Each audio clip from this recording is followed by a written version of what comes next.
Greetings, men and families. It is an honor that Lee College chose me to do this commencement speech. I had one written out, man. I did. But I'm not gonna lie, man, this right here, I've done 1,000 of speeches, standing on this stage right here. But it's never been one so as emotional as this right here. As I look at the men that I was once incarcerated with, and I know I'm gonna have to leave y'all. I see how I feel. I can imagine how they feel every time they come and visit you all. Since 8 years old, I've been in and out of a police car. It's only to now, when I got educated through Lee College, that I actually wanted to be something besides a crime boss. I actually wanted to be something besides this superficial thing I created in my mind. Many of us, we graduated today. And some people think we got these certificates easy. Y'all go to prison and they pay for y'all to go to college. They don't know about the lockdowns. They don't know about the Senate who won't leave out of the cell. They don't know about not being able to get out the door in time. You know, they don't know about I didn't get my lay in, but we still got the grade. They don't know about, hey man, I gotta go to commissary, but man, I'm gonna be late for class. They don't know about the sacrifices that we have to make to get the degrees that we have. But that's only the start right there, man. Our families, that's our greatest support system. They have our best interests in hand. These people take 2 hours to drive down here, 2 hours to visit and 2 hours going back. We can imagine what's going through their mind coming up here to visit us. Then what we have to go through in visitation, and they do this for years on end. My wife done it for 18 years, 18 consecutive years. And when we go home, see, we have the arrest, we have the sentence, but the third part is the release. And sometimes families, we think after our loved ones come home that that's it, but there's another part to it. That's the reentry. That's the readjustment to society. That's dealing with everything that society is telling you what you are supposed to be and the things that you want to do. And sometimes you don't look at your family like they are CEO or a parole officer. When they don't want your best, they don't have your best interests at hand. And sometimes family, you may look at your loved one and thinking he don't care. He want to go back to prison. But sometimes he going through some things that he can't explain to you. He can't even acknowledge it himself.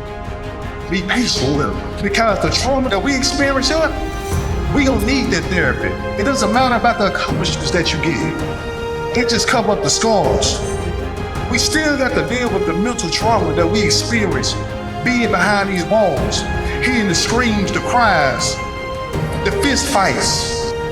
We have to deal with that.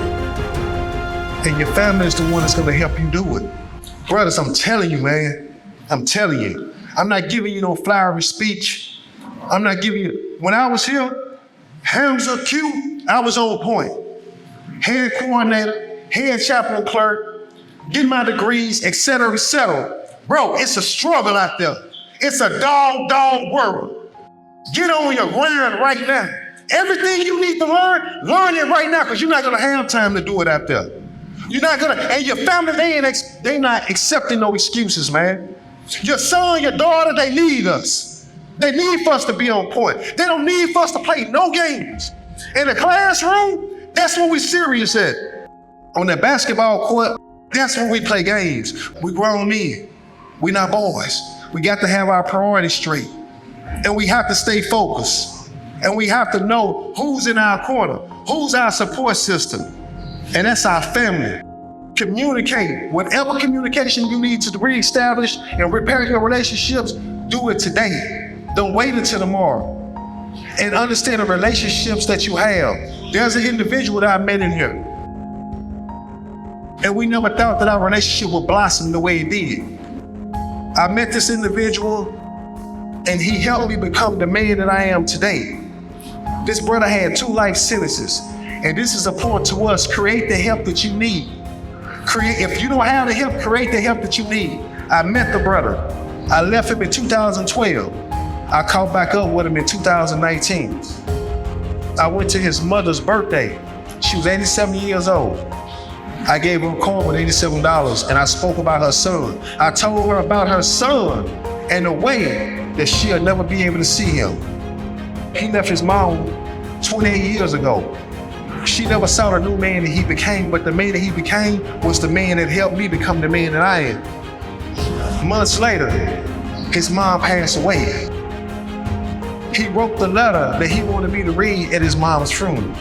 It was an honor for me to be able to do that. That brother did not know what he deposited into me was gonna be the help that he needed once I went home. And I'm still here for that brother today. So be mindful of the individuals that you come across in here, because that may just be the individual that you need, man, to go out there and be with your family. Be mindful of that. Me, I want you to repeat out to me when I say this. If no one will help me, I will help myself. And then I will help someone else. If no one will save me, I will save myself. And then I will save someone else. Love on your family and give them thanks for being here for you. Thank you, man.